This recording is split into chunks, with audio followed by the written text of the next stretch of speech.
ওদের এই আনন্দ দেখে আমি শৈশবে হারিয়ে গেলাম। আমরাও স্কুল থেকে এরকমের পিকনিকে যেতাম, কত আনন্দ উৎসব ছিল।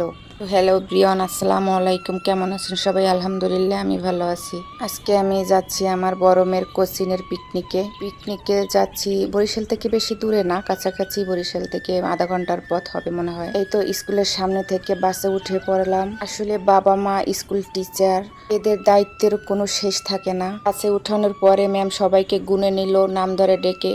এই তো কথা বলতে বলতে চলে আসলাম আমরা দিঘির পাড়ে। এটার নাম হলো দুর্গাসাগর দিঘির পাড়। এই দিঘি সম্পর্কে যারা বরিশালে স্থানীয় আছেন তারা সবকিছু জানেন আমার মনে হয়। এই দিঘিটি অনেক বড়, চারপাশে ঘাট বাঁধানো আছে। আজকের ওয়েদারটা খুব ভালো। ইদানিং দেখি দুপুরের দিকে খুব বৃষ্টি হয়, আজকে দেখি না, কোনো বৃষ্টি নেই, প্রচুর রোদ উঠছে। বাচ্চারা তো এই খোলামেলা পরিবেশে এসে খুব আনন্দ করতেছে। বাচ্চাদের সাথে সাথে আমরা যারা গার্জিয়ান গেছি তারা সবাই অনেক আনন্দ করলাম, হই হুল্লোড় করলাম। আমরা ওদের মতো একটা পরিবেশে গিয়ে খুব আনন্দ করছি, কারণ ওরা লেখাপড়া নিয়ে ব্যস্ত থাকে আর আমরা তো সংসারের কাজ নিয়ে ব্যস্ত থাকি। আজকে সংসারের কাজ একেবারেই না, বাচ্চাদের নিয়ে ঘোরাঘুরি দেখবো, সবকিছু হাঁটবো। তো এই হাঁটতে হাঁটতে দেখলাম দিঘির পাড়ে অনেকে মাছ ধরতেছে। এই মাছ ধরার কথা মনে পড়ে গেল, আমার বাবারও এরকমের কলের বড়শি ছিল। এই কলের বড়শি দিয়ে আমার বাবাকে দেখতাম আমি মাছ ধরতে। দিঘির পাড়টা অনেক সুন্দর, চারপাশে অনেক গাছগাছলা, তার সাথে পরিবেশটাও অনেক সুন্দর, নিরিবিলি, কোনো যানজট নাই।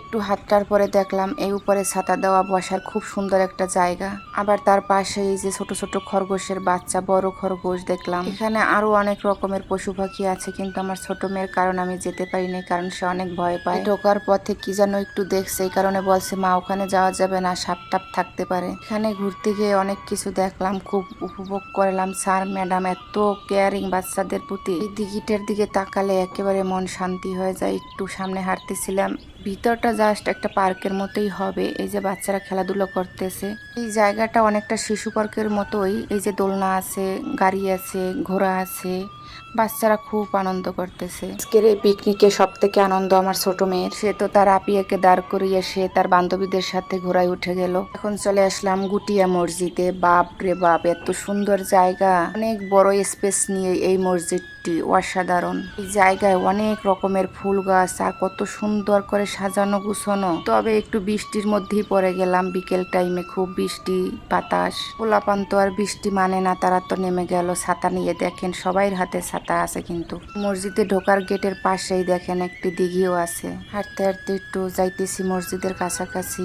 এখানে কিন্তু সবার সাথে সবার গার্জিয়ান আছে। আল্লাহর সৃষ্টি সব সুন্দর। এই যে দেখেন ময়ূর, আমি এই প্রথম দেখলাম ময়ূর পাখা মেলে নাচ করতেছে। নিজেকে একটু ভালোবাসুন, নিজেকে ভালো থাকার সময় খুঁজে বের করুন। আর যদি ঘোরাঘুরি করা যায় তাহলে তো মন একদম ফ্রেশ।